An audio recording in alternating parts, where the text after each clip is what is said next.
Everybody. My week 9 reading.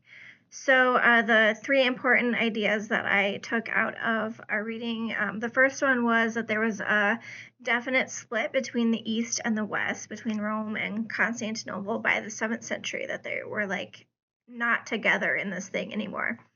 The second was the big controversy over the icons, the images, and whether people could use them in worship, or whether it was worshiping false gods. Big controversy. And the third thing was as Christianity began to spread to the north, to Scandinavia,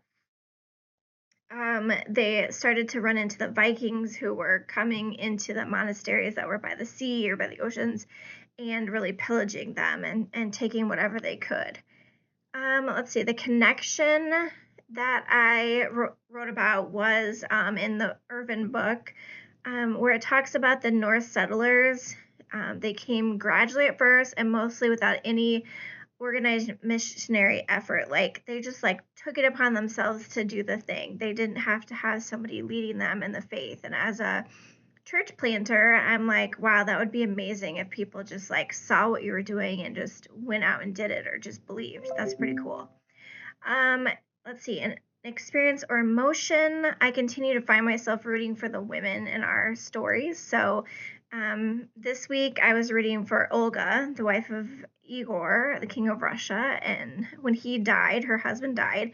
It said that she just assumed control of the military, like she just did the thing.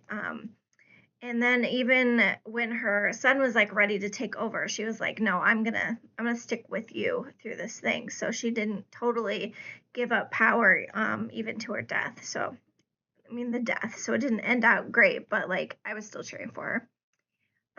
Let's see. The quote that I picked was from from the readings book, and it said, "This, except with a pen moistened in a pool of blasphemy and with the mud of error for ink."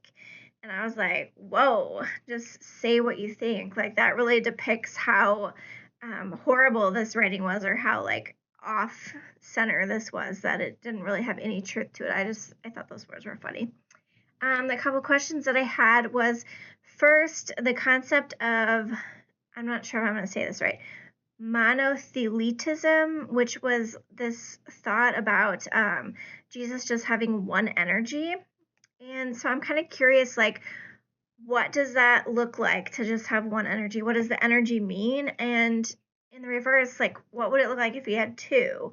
I'm just not sure I understand what they quite mean by energy. And then the second question I had was that it seems like throughout our reading this week, they kept mentioning as an aside that it was bad for people to fast during the Lord's Day. And I just wasn't getting the context for why that was bad. And maybe that's a dumb question. Maybe I should realize this, but does anyone know why they weren't supposed to fast on the Lord's Day and where that thought comes from? So hope you have a good weekend, and I'll talk to you all Monday.